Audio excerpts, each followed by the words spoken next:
자바 웹을 다루는 기술 저자 이병성입니다. 이번에는 29장 스프링 레스트 API 기능을 학습하겠습니다. 자, 먼저 레스트 개념입니다. 스마트폰에서 사용하는 도서몰에서 상품을 검색 후 더보기를 클릭하면 기존 화면에 서버에서 요청한 상품 정보가 추가돼서 리스트로 보여주는 화면이죠. 자, 모바일 쇼핑몰에서 더보기 클릭 시 데이터만 전송받아서 기존 화면에 추가해서 표시해주죠. 일반적으로 자원이 열악한 모바일 환경에서는 화면은 그대로 유지하면서 데이터만 전송해서 서비스를 합니다. 자, 우리 이제까지 배운 JSP에선 브라우저에서 요청을 하면 서버에서 데이터든 화면이든 다 처리를 해서 브라우저로 전송해서 표시해줬죠. 즉 서버에서 화면 기능까지 다 구현해줬죠. 이유는 PC 환경은 네트워크 전송 용량이랄까 메모리가 충분하죠. 자, 그러니까 그런 식으로 처리해도 아무 상관이 없습니다. 자, 그러나 모바일 환경에서는 자원이 열악하죠. 네트워크 환경도 한정이 되어 있고, 그리고 CPU나 메모리의 용량도 PC보다 열악하죠. 자, 그러니까 모바일에선 화면은 모바일에서 사용하는 걸 그대로 사용하면서 데이터만 전송받아서 기존 화면에 추가하는 방식으로 많이 사용합니다. 자, REST의 개념이죠. Representational State Transfer의 약자로 하나의 URI가 고유한 리소스를 처리하는 공통 방식입니다.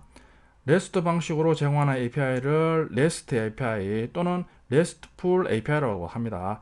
라고 하면 이는 트위터 같은 오픈 API에서 많이 사용됩니다. 여러분 트위터나 페이스북 같은 경우 어떤 글을 줘야 하면 리스트로 쭉 줘야 되죠. 자, 그리고 댓글 보기를 클릭하면 기존에 있는 글은 그대로 유지되면서 쭉 펼쳐지면서 밑에 댓글이 쭉 추가가 되죠.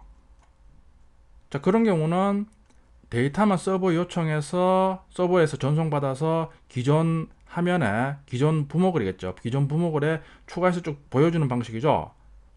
자, 이런 식으로 데이터만 요청해서 기존 화면에 추가해주는 기능으로 많이 사용하는 게 REST 방식입니다. 자, 우리 PC에서도 그런 기능을 사용했죠. jQuery에서 아작스로 서버에 요청해서 서버에서 데이터만 전송받아서 기존 화면에 표시해줬죠. 자, 모바일에서는 그런 기능을 REST 방식으로 서버와 연동해서 데이터를 얻어와서 화면에 표시해줍니다. 실습에서 상세하게 알아보겠습니다. 자, 스프링에서 제공하는 REST 컨트롤러 애노테이션 사용하는 방법입니다. 기존의 스프링은 주로 PC 기반으로 웹 프로그래밍 구현하는 데 많이 사용했죠. 자, 그러나 스마트폰이 나오면서 이제는 PC뿐만 아니라 모바일하고도 연동한 일이 많아졌죠.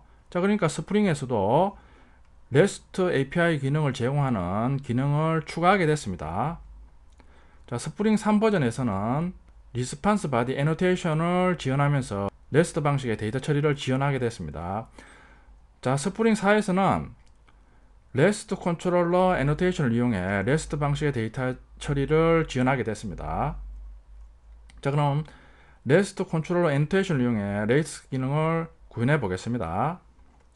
REST 컨트롤러 애노테이션은 스프링 4 버전 이상 버전에서 지원하는 거죠. 자, 그러니까 폼.xml에 스프링을 4.1.1로 변경을 해줍니다. 스프링 4 버전으로 업그레이드가 되죠. 자, 그럼 REST 컨트롤러 애노테이션을 이용해서 문자열을 전달해 보겠습니다. 자, EX01 패키지에 테스트 컨트롤러 클래스를 준비합니다. 자, 테스트 컨트롤러 클래스죠. 자, 보면 REST 컨트롤러 애노테이션을 적용했죠. 자, 그럼 테스트 컨트롤러 안에 있는 메서드는 REST 방식으로 데이터를 전송한다 이거죠. 자, 보면 리퀘스트 매핑 애노테이션을 이용해서 슬래시 테스트로 요청하는 모든 요청에 대해서는 REST 방식으로 응답한다 이거죠. 자, 슬래시 헬로로 요청 시 헬로 메서드 호출되죠. 자, 리턴에서 헬로 레스트라는 문자열을 출력하죠. 자, 기존에는 리턴에서 우리가 문자열을 리턴하면 이 문자열은 JSP의 이름이었죠. 자, 근데 hello rest로 요청하면 지금은 hello rest라는 문자열을 바로 브라우저로 문자열로 출력한다는 얘기죠. 이유는 테스트 컨트롤러에 REST 컨트롤러 애노테이션이 붙었기 때문에 이번에는 리턴 다음에는 문자열을 바로 출력한다 이거죠. 자, 슬래시 테스트 슬래시 헬로로 요청하면 브라우저에 hello rest라는 문자열이 전송되어서 출력이 됩니다. 자, 그럼 크롬 브라우저에서 어떤 종류의 데이터를 전송받았는지 확인할 수 있습니다. F11을 눌러 콘솔 창을 엽니다. 네트워크 탭을 클릭합니다. 자, O를 클릭한 후 브라우저에서 재요청합니다. 자, 헬로를 클릭하면 자, 전송된 컨텐츠 타입이 text/html로 표시가 됩니다. 자, 앞에서는 요청 시 문자열을 전송했죠. 자, 이번에는 요청 시 부요 객체에 세팅된 값을 전송하는 방법입니다. 자, 다음처럼 멤버 부요와 테스트 컨트롤 클래스를 준비합니다. 자, 이번에는 브라우저로 전송 시 문자열로 전송되는 게 아니라 JSON 형태로 전송합니다. 따라서 JSON 라이브러리를 form.xml에 설정해 줍니다. 자, 보면 테스트 컨트롤러에 멤버 메서드가 추가됐죠. 슬래시 멤버로 요청하면 자, new 멤버 부요 객체 만들어서 각각의 속성에 회원 정보를 세팅해 줍니다. 자, 리턴 부요하면 이번에는 부요 객체에 저장된 값이 JSON 객체로 브라우저로 전송됩니다. 자, 부요 클래스를 구현해야 되죠. id, pw, name, 이메일 선내주고 get, set 만들어주고 toString 메서드를 구현해주고 있습니다. 자, 슬래시 슬래시 멤버로 요청하면 자, 부요 객체가 전송돼 가지고 지금 JSON 객체로 전송돼서 브라우저에 표시가 되죠. id 홍 pw1234 name 홍길동 이메일 해서 표시가 됩니다. 자, 이번에는 컬렉션 객체를 전달하는 방법입니다. 자, 리스트 멤버즈 메소드를 추가했죠. 슬래시 멤버즈 리스트로 요청하면 호출됩니다. 자, new array 리스트에서 array 리스트 객체 만들어서 포문 돌면서 포문이 0에서 10보다 적을 때까지 10번 반복하죠. 10번 반복하면서 부요 객체를 10개 만들어서 각각의 속성에 홍 더하기 i 해서 10개의 부요 객체를 생성한 후 리스트에 저장을 하는 거죠. 자, 그걸 리턴 리스트 하죠. 그러면 10개의 부요 객체가 브라우저로 전송되겠죠. 자, 출력 결과입니다. 자, 요청을 하면 어레이 리스트에 저장된 10개의 부요 객체가 전송되어서 표시가 되고 있죠. 자, 이번에는 맵을 전달하는 방법이죠. 자, 슬래시 멤버즈 맵으로 요청 시 멤버즈 맵 메소드 호출됩니다. 자, new 해시 맵에서 해시 맵 객체를 만듭니다. 자, 폼은 돌면서 10번을 돌죠. 10번 돌면서 멤버 부요 객체 만들어서 속성에 값을 세팅을 하죠. 자, 그리고 푸드에서 i 부요에서 맵에 반복 변수의 값을 키로 반복 시 생성된 부요 객체를 밸류로 해서 저장하는 거죠. 그럼 10개가 저장되겠죠. 리턴 맵에서 맵을 브라우저로 전송합니다. 자, 그러면 표시를 해보면 자, 0에서 값으로 저장한 첫 번째 부요 객체죠. 1 해서 두 번째 부요 객체. 자, 이런 식으로 브라우저로 전송이 됩니다. 자, 이번에는 패스 바리어블 애노테이션 사용하는 방법입니다. 자, 패스 바리어블 애노테이션을 사용하면 브라우저에서 요청 UR로 전달된 매개 변수를 가져올 수 있습니다. 자, 앞에서는 컨트롤러에서 브라우저로 전송하는 기능이었죠. 자, 이번에는 반대로 브라우저에서 어떤 값을 전송해 오면 패스 바리어블 애노테이션을 이용해서 전송되어 온 값을 가지고 올 수 있다 이거죠. 자, 보면 노티스 메서드죠. 자, 밸류 해서 슬래시 노티스에서 중괄호 안에 num 해서 지금 지정하고 있죠. 자, 그리고 num 매개 변수에 보면 패스 바리어블 애노테이션에서 num으로 지정하고 있죠. 의미는 브라우저에서 슬래시 노티스 슬래시 뒤에 어떤 숫자를 지정해주면 그 숫자가 바로 노티스 메서드에 num 매개 변수에 바로 세팅이 된다 이거죠. 자, 슬래시 노티스 슬래시 111로 요청하면 111을 가지고 와서 지금 출력을 하고 있죠. 전송된 112를 가지고 와서 다시 브라우저로 출력하고 있죠. 자, 그러니까 112가 출력이 됩니다. 자, 이번에는 request body annotation 사용 방법입니다. request body annotation을 사용하면 브라우저에서 전달되는 JSON 데이터를 객체로 자동으로 변화해 줄 수 있습니다. 자, 앞에서는 컨트롤러에서 브라우저로 전송하는 기능이었죠. 반대로 브라우저에서 컨트롤러로 데이터를 전송할 수 있겠죠. 자, 그걸 리퀘스트를 받을 이용해서 쉽게 얻을 수 있습니다. 테스트 컨트롤러 클래스하고 홈 컨트롤러 클래스, 그리고 JSON test.jsp를 준비합니다. 브라우저에서 JSON 데이터를 전송해 오죠. 자, 그럼 리퀘스트 바디 애니테이션을 이용해서 컨트롤러 메서드에서 전송된 JSON 데이터를 바로 부요 객체 속성에 자동으로 세팅하는 기능입니다.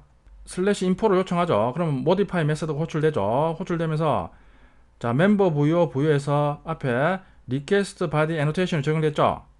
자, 그럼 요청 시 전송되어 온 JSON 데이터를 멤버 부요 객체 만들면서 같은 속성 이름에 전송된 값을 세팅한다 이거죠. 자, 그리고 부요.toString 호출해서 전송되어 온 회원 정보를 출력하고 있습니다. 자, 이번에는 JSP에서 아작스 이용해서 JSON 데이터를 전송해야 되죠. 홈 컨트롤러에 요청 시 JSON test.jsp가 표시되도록 지정해 줍니다. 자, 그럼 JSON test.jsp죠. 자, 보면 앞에서 배운 아작스를 이용해서 JSON 데이터를 컨트롤러 전송하죠. 자, 멤버에서 ID 박, 네임 박지성, pw1234 이메일해서 JSON 객체를 키밸류로 생성하죠. 자, 그리고 아작스로 //info를 요청하죠. 자, 그러면서 JSON 객체를 지금 toString 파일 메소드 이용해서 문자열로 변환해서 컨트롤러로 전송하고 있습니다. 회원 정보 보내기 클릭하면 아작스로 컨트롤러 요청하겠죠. 그러면 컨트롤러에서는 /info를 요청했으니까 JSON 객체로 전송된 회원 정보를 각각의 속성에 세팅하는 거죠. 자, 그리고 toString 메소드 호출해서 콘솔로 출력하는 거죠. 자, 그럼 콘솔에 박1234 박지성에서 회원 정보가 출력되고 있습니다. 자, 이번에는 리스판스 바디 애노테이션이죠. 자, 기능은 컨트롤러의 특정 메서드에 리스판스 바디를 적용하면 JSP가 아닌 텍스트나 JSON으로 결과를 전송할 수 있습니다. 자, EX502 패키지에 RES 컨트롤러 클래스와 home.jsp를 준비합니다. 자, RES 컨트롤러 클래스죠. 자, 보면 RES 컨트롤러 클래스는 이번에는 REST 컨트롤러 어노테이션이 적용이 안 됐죠. 자, 우리 앞에서 REST 컨트롤러 애노테이션이 적용된 클래스는 각각의 메서드에서 리턴되는 값이 데이터로 리턴되죠. 자, 지금은 적용이 안 됐으니까 기본적으로 리턴에서 뒤에 써주는 값은 앞에서 학습했듯이 JSP 이름이겠죠. 자, 근데 지금 보면 response body annotation이 RES1 메서드에 적용됐죠. response body annotation이 적용되면 리턴 다음에 값이 데이터로 브라우저로 전송됩니다. 반면에 RES2는 지금 아무것도 안 써줬죠. 아무것도 안 써준 경우에는 뒤에 써주는 문자열은 JSP 이름이죠. 지금은 new 모델 앤 뷰에서 홈을 써주고 있죠. home.jsp가 브라우저로 전송이 되는 거죠. 자, 이런 식으로 리스판스 바디 애노테이션을 사용하면 각각의 컨트롤러의 메서드에 선택적으로 적용해서 이 메서드는 데이터를 브라우저로 리턴하고 이 메서드는 뷰를 선택적으로 지정을 할 수 있겠죠. 자, /rs1으로 요청하면 데이터가 브라우저로 출력이 되죠. 반면에 /rs2로 요청하면 home.jsp가 브라우저에 표시가 되는 거죠. 리스판스 엔티티 애노테이션을 사용해서 응답하는 방법입니다. 자, REST 컨트롤러 애노테이션은 별도의 뷰를 제공하지 않은 채 데이터를 전송하므로 전달 과정에서 예외가 발생할 수 있습니다. 예외에 대해서 좀 더 세밀한 제어가 필요한 경우 리스판스 엔티티 클래스를 사용할 수 있습니다. 자, 예를 들어 여러분들이 모바일 쇼핑몰 앱에서 상품을 주문합니다. 자, 그런데 자, 명절때가 되어서 상품을 주문했는데 주문량이 폭주하면 서버 쪽에서 미처 처리를 못하면 모바일 앱은 동작 안 하고 가만히 있겠죠. 자, 그런 경우에 서버에서는 주문한 앱에 대해서 지금은 주문량이 폭주해서 정상적인 처리가 안 됩니다, 이런 식으로 예외를 전송해 줘야 되겠죠. 근데 기존에 REST 컨트롤러 애노테이션을 사용하면 REST 컨트롤러 애노테이션은 문자열만 전송할 수 있죠. 그런데 예외 발생 시 리스폰스 엔티티 애노테이션을 사용하면 각각의 예외에 대한 예외 코드를 지정해서 앱으로 그런 예외 코드를 전송하면 앱에서는 처리를 할 수 있다, 그죠? 좀 더 세밀한 제어가 가능합니다. 자, HTTP 상태 코드표죠. 자, 이런 코드를 리스폰스 엔티티 애노테이션을 사용하면 지정해서 요청한 클라이언트나 앱에 전송을 해줄 수 있다, 이겁니다. 테스트 컨트롤러 클래스죠. 슬래시 멤버 리스트 2로 요청하죠. 리스트 멤버즈 2 메서드죠.